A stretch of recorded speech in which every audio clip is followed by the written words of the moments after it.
आसनसोल रविंदर भवन में आयोजित तृणमूल की कर्मी सभा में शामिल होने आए आसनसोल लोकसभा सीट से तृणमूल उम्मीदवार शत्रुघ्न सिन्हा हुए शामिल। वहीं मौजूद थे मंत्री मलय घटक, जिला पश्चिम बर्दवान के अध्यक्ष नरेंद्र नाथ चक्रवर्ती, विधायक हरिराम सिंह, वरिष्ठ नेता शिवदासन उर्फ दासू, डिप्टी मेयर अभिजीत घटक सहित काफी सारे नेतागण मौजूद थे। क्या कहा मंत्री ने और शत्रुघ्न सिन्हा न सुनिए।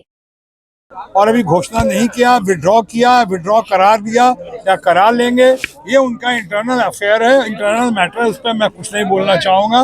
बहरहाल जो भी कोई कैंडिडेट आएगा, लोकतंत्र को मजबूत करने के लिए हम उसका स्वागत करेंगे। हवा चल रही है जितेंद्र तिवारी होंगे, पता नहीं, मैं अफवाहों पे तो बात नहीं कर सकता हूँ ना, मैं र्यूमर पे तो बात नहीं। गठबंधन चल रहा है सर, इंडिया गठबंधन की मीटिंग चल रही है, क्या बोलेंगे? बहुत जबरदस्त, बहुत शानदार चुनौती है, बहुत बड़ी एनडीए के लिए।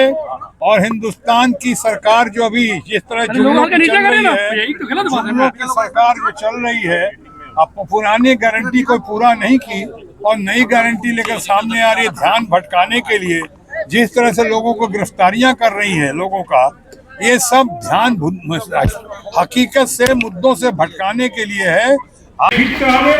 এবং আজকের থেকেই মানুষের সাথে সম্পর্ক স্থাপন করতে হবে, মানুষকে বোঝাতে হবে যে ধাপ্পাবাজের যে দল ভারতবর্ষ শাসন করছে সেই দল যদি আরো ক্ষমতায় থাকে তাহলে কিন্তু আমাদের এই শিল্পাঞ্চলের সর্বনাশ হয়ে যাবে।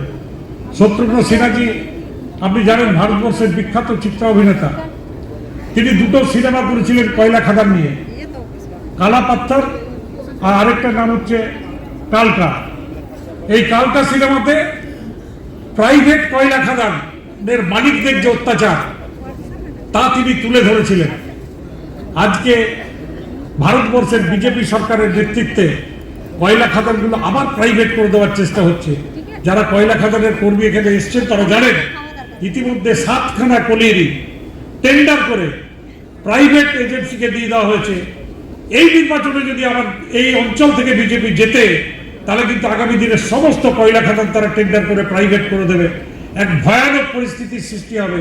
তাই আমাদের আসানসোলের মানুষের বাঁচার লড়াই, আসানসোলের মানুষের অস্তিত্বের লড়াই, আসানসোলের ইকোনমির লড়াই, এই লড়াইয়ে গতবার 3,03,000 ভোটে জিতেছিলেন, 2 লক্ষ মেকআপ করে, মানে 5 লক্ষ ভোট বেশি পেয়েছিলেন তার আগের বারের নির্বাচন থেকে। এবারে কিন্তু সেই 3,03,000কে ছাপিয়ে 4 লক্ষ পার করতে হবে। এই লক্ষ্য নিয়ে আমরা আমাদের যিনি প্রার্থী শত্রুঘ্ন সিনহাজিকে আমাদের নেত্রী মমতা বন্দ্যোপাধ্যায়ের কাছে পৌঁছাতে পারি যে দিদি আবার আসানসোল জিতেছে, 3 লক্ষে জিতেছিল গতবার, এবারে 4 লক্ষে জিতেছে। এইটুকু কথা বলে সকলকে আমার তরফ থেকে ধন্যবাদ।